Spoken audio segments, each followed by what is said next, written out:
Poytaxtimizda yangi O'zbekiston Olimpiya cho'qqilari musobaqalarining 2-mintaqaviy bosqichi davom etmoqda. Yunusobod tumanida tashkil etilgan yengil atletika bo'yicha mintaqaviy bahslar ham qizg'in va murosasiz bellashuvlarga boy bo'ldi. Albatta, birinchi hududimizda ham musobaqalarni tashkillashtirdik. Juda ham ko'tarinki ruhda o'tkazildi.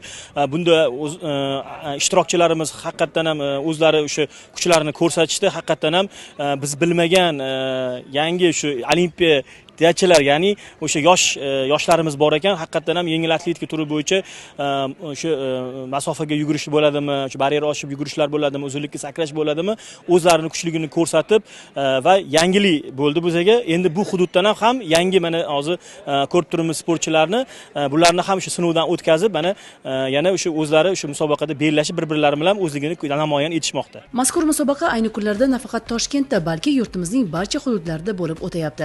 Asosiy maqsad kelajakda 4 yillikning eng nufuzli musobaqasi sanalgan Olimpiya o'yinlarida yurtimiz nomidan ishtirok etadigan o'g'il-qizlarni saralab olishdan iborat. Yangi O'zbekiston Olimpiya cho'qqilari sport musobaqasini o'tkazishdan asosiy maqsad yangi yulduzlarni, yangi sportchilarni O'zbekiston terma jamoalariga olish hamda hurmatli prezidentimiz ta'kidlaganlaridek 2028-yilda Amerika Qo'shma Shtatlari Los-Anjelesda bo'ladigan Olimpiya musobaqasida bugungi sport musobaqada ishtirok etayotgan yangi yulduzlarning ishtirok etishi va dunyoning eng kuchli 10 ta jamoasi davlatlari qatorida bo'lishimiz va sportimizni butun dunyoga tarannum etishimiz maqsad qilingan va bu masalalar bo'yicha bugungi kunda aynan biz hududda Milliy Olimpiya qo'mitasining hududiy vakillari tomonidan hozir ish rejalari ishlab chiqilgan va bu ustida muntazam ishlar olib borilyapti.